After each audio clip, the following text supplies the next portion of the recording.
This is Optimal Finance Daily, episode 1744. If you are young and have a high income, treat it as a windfall.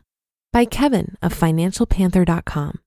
And I'm your host and personal finance enthusiast, Diana Merriam. Now let's get right to today's post and start optimizing your life. If you're young and have a high income, treat it as a windfall. By Kevin of financialpanther.com. By almost any measure, I had hit the jackpot. I graduated from law school in 2013 with honors and landed a job at one of the largest law firms in the Midwest. In an era where law students were, and still are, frequently finding themselves unemployed or underemployed, I was one of the lucky ones. My starting salary in my first ever real job was $110,000 per year.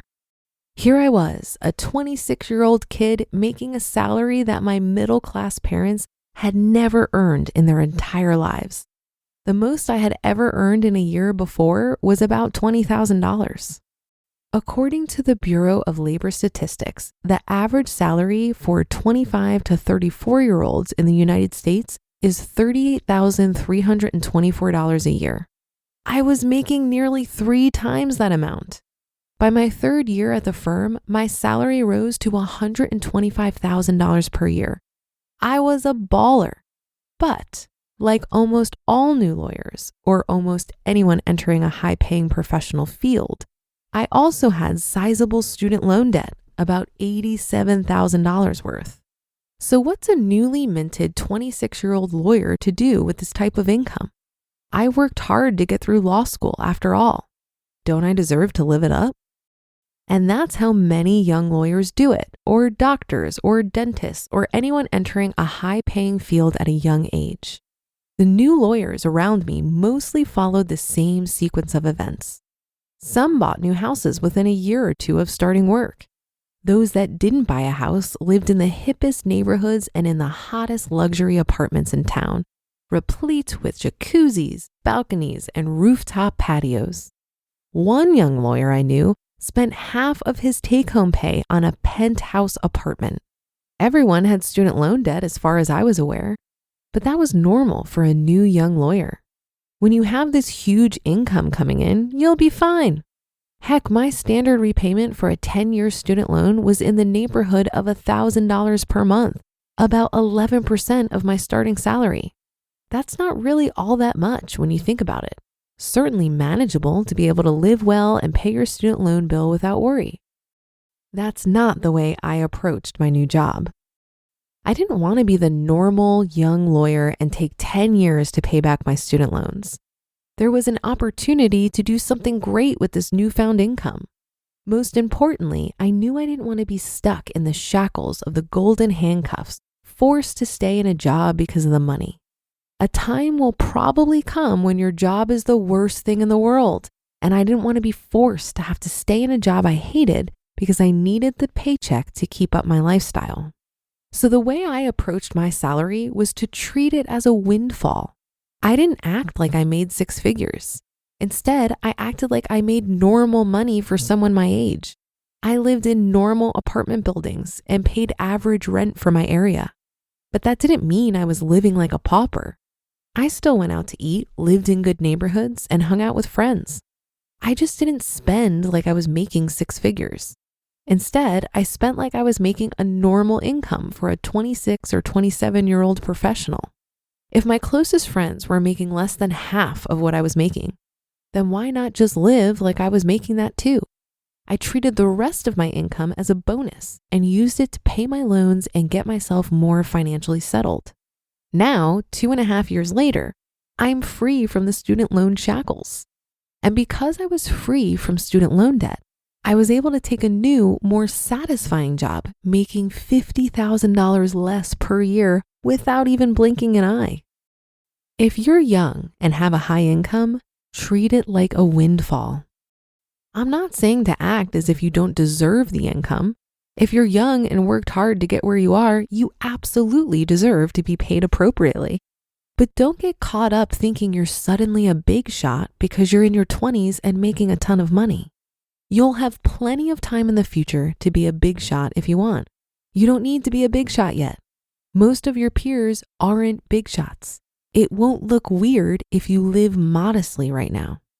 There's a video of Dave Ramsey answering a question from a new lawyer-doctor couple, and it's a great example of the way most young, high-income earners act once they get into their first jobs.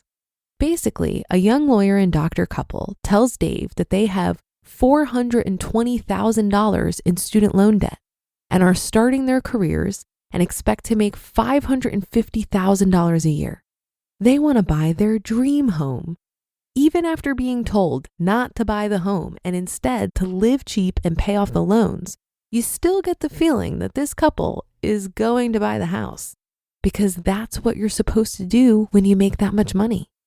Imagine what they could do if they lived like they made $80,000 per year and treated the rest as icing on the cake. Don't squander your high income. When I left my job to move into government work, I asked some of my peers how they stood on their student loans. No one that I had spoken to had made a dent in their loans. Instead, they appeared to have spent it on their apartments and fancy restaurants, basically living the life that's expected of a six-figure earner. After 2.5 years, they basically had nothing to show for all their hard work. You never know what the future may hold, and you want to give yourself the flexibility to do what you want to do and not be dictated by what your monthly payments are. You'll have your entire life to make money. Treat those early high-income years as a bonus and get yourself on the right footing. Your future self will thank you. You just listened to the post titled, "If You're Young and Have a High Income, Treat It as a Windfall," by Kevin of financialpanther.com. One of the most challenging parts of real estate investing is finding a deal that actually meets your investment goals. You've probably spent a ton of time scouring properties and plugging the numbers into spreadsheets, only to be disappointed that it didn't check out. Investing in real estate can quickly become a full-time job. The team over at Awning is trying to change that. Awning is a real estate investing platform that really puts the passive back into passive income. They're a brokerage just like you're used to, except they have technology superpowers to help get the most out of your investment. Awning takes in your investment goals, pairs you with a dedicated advisor, and uses some pretty incredible technology to find and surface the best opportunities for you as soon as they become available. Awning's platform shows you everything you could possibly want to know, from rental and appreciation estimates, neighborhood trends, school scores, and more. If you're looking to supercharge your investment search and want to close on better deals while investing less time, give Awning a try. Head over to awning.com/OFD to start fast-tracking your real estate investing process. That's awning.com/OFD.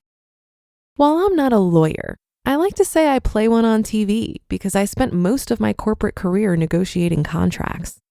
And while I didn't get the six-figure income right out of school, I did hit that income level before 30 years old, and thankfully around the same time that I discovered the FIRE movement, which stands for Financial Independence, Retire Early. This allowed me to get out of debt quickly and start saving and investing 60% of my income. Many people assume that I must have been depriving myself, but when your material needs and desires are minimal, saving a large percentage of your income is very exciting. The way I looked at it was that I was front-loading the saving and investing I needed to do anyway for eventual retirement. Once I reach Coast-Fi, which means I have enough money in my retirement vehicles to grow to what I need for traditional retirement in 30 years, and I had a solid emergency/opportunity fund, which for me was 2 years of living expenses liquid, it gave me the option to walk away from the high income and see no change in my quality of life. Most people think saving and investing will benefit them later in life, which is true, and that long-term mindset is good, but it can also lead us to procrastinate. Saving aggressively when I had a high income didn't just help me secure my retirement, it helped me right now because I had the financial bandwidth to walk away from W-2 work and pursue self-employment. That'll do it for today. Thank you for listening. Have a great rest of your day, and I'll see you on tomorrow's show where your optimal life awaits.